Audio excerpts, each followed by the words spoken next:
recording another video. Have you been to runnermatters.com today? Thank you to everybody who has purchased runnermatters.com t-shirts. I've gotten a few purchases in. Thank you to everybody who has purchased your t-shirts. Send me pictures. I want to see you in your runnermatters.com t-shirts. Today's episode of Love and Hip Hop. Y'all, I'm recovering from a sinus infection. I tried to hide it last week on camera, but I'm still sick, so I'm like, fuck this shit. I'm not hiding it today. If I have to cough, if I have to sneeze, but anyway, off subject. Make sure you check out runnermatters.com for the latest love and hip hop Atlanta news. Did y'all see Mama D's new glamour shot? She was serving y'all biblical 8-box over the shoulder realness with her wedding wavy number 36, and she had teeth photoshopped to the guys, and her outfit looked painted on. Mama D was just serving y'all realness, and Mama D on the stripper pole. Lord, Mama D was like, bitch, I'm old and I'm on SSI, but I'm not on disability, honey. Mama D is killing you hoes on this stripper pole. Some of these young girls need to take notes. Ariane did an interview where she said what she was like, she don't understand how people can be Team Joseline given the way she looks and the way that she acts. And Ariane said, if my niece came to me and said that she want to be like Joseline when she grew up, I would slap her in her mouth. I said, ooh, wait, come on, Ariane. And also, Karlie Red admitted on an interview with Hot 96 that she really didn't have a tape of K. Michelle, but since K. Michelle was just sitting there taking shots, she decided that she would just take shots back. And see, that's kind of shit that'll get you popped. That's the shit Tammy Roman had told her about like a year and a half ago. She should have fucking listened. Don't be running your mouth, Karlie Red, because that's the shit that'll get you popped. And just like K. Michelle told her in this episode, she was like, girl, I'm sorry for hitting you. There was the Memphis that came out, my mama raised me. Then when niggas talk shit, you hit their ass. I was like, all right, K. Michelle in Memphis. I'm from Memphis, living in Memphis now. I kind of sort of want to agree that that's kind of sort of the way it goes on, but isn't that the way it goes on everywhere? If a niggas talking shit, then you pop that motherfucking ass. And you trying to have a conversation with them and it's not working, which does K. Michelle actually... I don't know, but today's video is going to be top 5 things from this episode because it's kind of late, so I'm going to go over 5 things, and hopefully this video will be under 10 minutes, but I feel like I've been talking for like 3 already. Anyway, 5 things. Mimi is back to being dumb. I was so proud of her when she had picked up, I'm like, what is his name? How could I forget the infamous Stevie J's name? She picked up all the Stevie J stuff in those boxes, ran over his shit, told him to get the fuck out. Oh yeah, and Mimi did an interview where she said, girl, Stevie J had more than 3 boxes in my house, but for the scene, I needed a few boxes to pack up, so I picked up 3 boxes and went over there. Because people trying to say, well, girl, if he only had 2 or 3 boxes at your house in 15 years, then it's not your man. But she clarified that for the scene, that they had requested she get a few boxes together when she goes there and talk to him. And then some people saying, well, Marvin, that must mean that the show is not real if they're telling them what to do. But Love and Hip Hop Atlanta is marketed as a quote-unquote docu-soap. So it's part documentary, real life, and a soap, which means like a soap opera, like some things are enhanced for dramatic purposes. So it's real life enhanced. And that's the way I describe it. But anyway, back to Mimi being dumb. If Joseline is cussing you out on the phone, calling you all kinds of bitches, telling you she want to meet you in the motherfucking streets, sure, let's meet up and have lunch. I was like, why the fuck is she meeting up with this bitch and having lunch with her? This makes no absolute sense to me. And then Joseline breaks out in tears, which Joseline cries every episode.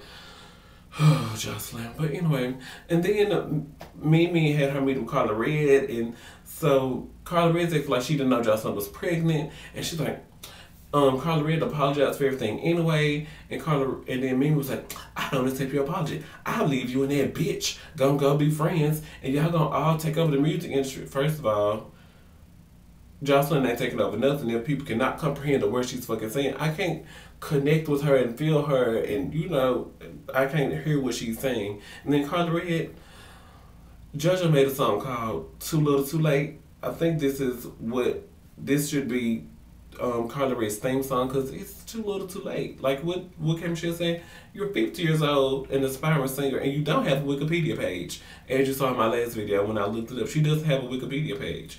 Even still, whatever. Number 4 is Scrappy. Got time to hire movers and drivers, but don't have no time to get any money together or anything together for his child. Filet Mignon was right. She told Erica, no, you is not taking his ass off child support. Let him tell that shit to the people down there. He had all the time to be sitting there rubbing all up on her, Shay, Bucky, whatever her name is this week, and all this other shit. I just get disgusted. See, I know I don't want children because I can't take care of children. It's just like some people need to accept that some things are for them. You can't even get your rap career together. So what the fuck? How the fuck are you gonna be able to take care of a child? If your rap career is more important to you than your daughter, and hanging out with Shay is more important, I want to call her Bucky. Hanging out with Bucky is more important, then you shouldn't have had your child. Erica's like, I got this money put away and all this. Yeah, you're gonna look out for me on the child support, right? I was like, what is he talking about? First of all, we're breaking up. We're having a remix to our argument at the lunch table, and you want to sit up and talk about, do I got you on child support? No, then you're gonna fuel the fire. You don't bring shit like that up. Like, oh yeah, I blacked your eye, but you ain't gonna send me to court, right? What? I mean, his timing was like really awful. If you wanted, you should have made sure everything was cool with them, and then like send her a text later. But and then he was. I don't know, just Scrappy just gets on my nerves. And then they play his little song, and then they turned around and play a little Neo song right when they went to commercial break. Neo's song got more play during the little commercial break than Scrappy's did. He on the motherfucking staff. Anyway, number 3 is Benzino. Somebody please give Benzino a life alert. So I swear to God, he had like he ain't never been kissed before, because this nigga was. I was like, what the fuck is he doing, girl? Press his button, Karlie. Karlie probably wanted that nigga to die anyway so she can get a check. And what is this he talking about? He meeting her family next week? I was like, this nigga act like he got stage 4 renal cancer or something. Girl, what the fuck? You just started talking to the bitch 2 or 3 weeks ago. You already meeting the family? I don't know, but he's thirsty and she's pressed to be with somebody in the industry. So, oh my God, I'm dating Benzino. Oh, so that dude that was eating ass on that sex tape. Because I saw a picture from the sex tape, and when I tell you this nigga was, his whole face was in some girl's pussy or whatever sex tape this was, I wish I could. I was looking for more information on it, but I really couldn't find anything. I'm going to keep looking for Benzino's sex tape, and of course I'm going to link you to it, but don't tell nobody. But yeah, Benzino, somebody please give him a life alert or a hover round or something, girl. He needs all the little elderly people functions. Rasheeda, number 2 is Rasheeda. She definitely needs new management. How is Kirk gonna be standing? Okay, this release party, whatever it was supposed to have been, but she gets there and Kirk is standing around. Then I'm getting up here to introduce my video, doing this on this big ass HD theater screen, and ain't shit coming on. But like, oh yeah, girl, yo, shit on the overhead projector in the back. We doing a little transparencies for every look. I mean, I don't know. And then I was like, who is Miss Deb managing in her Daria jumpsuit with her 32 flavors blonde wig in the front and one shit going on in the back? It was nappy as hell. If y'all saw Miss Deb turn to the side, bitch, she was terrible. Y'all, I don't even know what to say. But it was just a fool. That's what it was. I don't know, but my Miss Deb read Rasheeda to bits. I'm sorry, Rasheeda had to get read to bits. She was just in there crying, and then when Rasheeda told Kirk about the meeting, oh, so you telling me I'm fine? She was like, no, baby, I'm just telling you that I went and I had a meeting with someone because I need an outside. I mean, companies hire consultants all the time. The job where I work now, we pay consultants millions of dollars every 6 months to come look and evaluate and tell us what we're doing wrong, what we can improve on. I don't think anything was wrong with her going to talk to on a professional standpoint. Because people hire consultants all the time from the outside looking in. I don't know jack shit about you, but this is what people are willing to tell me about your company, and this is what people say you're doing right. So these are the things that are working. These are some of the things you could work on.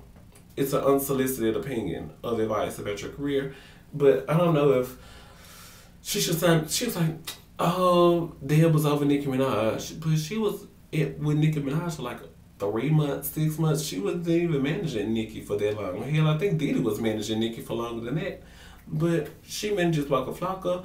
His last album, Friends, Family, and what was it? The 3F Life, whatever the third F was for. Friends, Family, and Fans, that's what the F was. It sold 30,000 copies first week, which could be good for Rasheeda considering that when was the last time she had an album out? So if she can come out and do 30,000 in the first week, I think that would be good for Rasheeda. I think that would be good. I'm sure her mixtapes on that Piff and live mixtapes get about the same amount of downloads when they come out. So that'll be good for Rasheeda. Rasheeda, people keep saying Rasheeda's too good for this show, but I like the exposure that it's giving her. And then, we could see a black married couple who was working on establishing something for themselves as independent black people. And I think that is very uplifting considering that you got K. Michelle over here running around throwing knives at people. So I think you got to have some good with some bad. So I'm glad that Rasheeda's on the show. How do you feel about Rasheeda being on the show? Comment on that down below. Because I really want to, do y'all think Rasheeda's too good for this show? And the last thing, it was about Miss Dema Hadario said, child, she was giving me fever. But how'd y'all feel about when Joseline opened the episode and she went in on Stevie J? Like, his little concubine went off on him. I was surprised to see, go back to the little bitch. Go back to that bitch. Yeah, that bitch. First of all, I don't call her a bitch. Oh, she a bitch. He said, well, you a bitch. Well, I'm not fucked up about being a bitch. I was like, go ahead, Joseline. Joseline is so real. You can't. And Joseline was like, I could give you so many Joseline quotes because even though the way things look, she got pregnant by her music producer and his girlfriend of 15 years is mad. But you have to look at it from where she comes from. I mean, like, she's in her early 20s and, coming from the strip club and this man offered her a dream. And so she went for it. You can't really be mad at that. Now, if he's sitting up telling her, oh, well, it's just my baby mama, that's what Joseline was telling me when she was like, well, he's over here telling me that you just a baby mama, and he telling you she just my recording artist, and he's trying to play defense.